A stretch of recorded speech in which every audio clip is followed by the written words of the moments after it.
Quelle est l'indignation qui nous habite, mais plus que l'indignation, une forme de souffrance, en pensant à ce qu'est devenu notre société.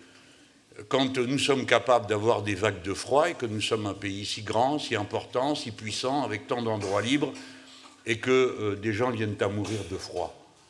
Et ce n'est pas seulement une question, bien sûr, elle est d'ordre politique, nous le savons tous ici, mais elle renvoie à une certaine image de la société qui a fini par s'imposer, l'indifférence à la souffrance des autres, l'imprévoyance des souffrances qui peuvent résulter. Je ne dis pas que parce qu'on prévoirait quelque chose, du coup, on validerait ou on légitimerait que des gens soient sans abri, mais juste qu'on n'y ait pas pensé, qu'on n'ait rien organisé, qu'on ait pu voir ici et là des autorités préfectorales ou municipales supprimer les programmes d'accueil des personnes abandonnées et sans abri.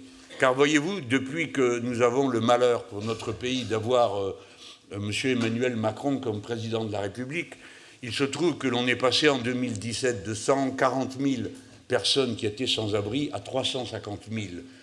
Un pays qui a donc 1 million de pauvres de plus et des gens sans abri. Qui aurait pensé que des choses pareilles seraient possibles? Je me souviens de discussions avec Lula où il me disait, tu sais, moi j'ai, je ne me rappelle plus combien, tant de millions de personnes à la rue. Et il me dit, tu comprends, à la rue, ça veut dire sans domicile. Tu comprends, Mélenchon, sans domicile, ça veut dire rien.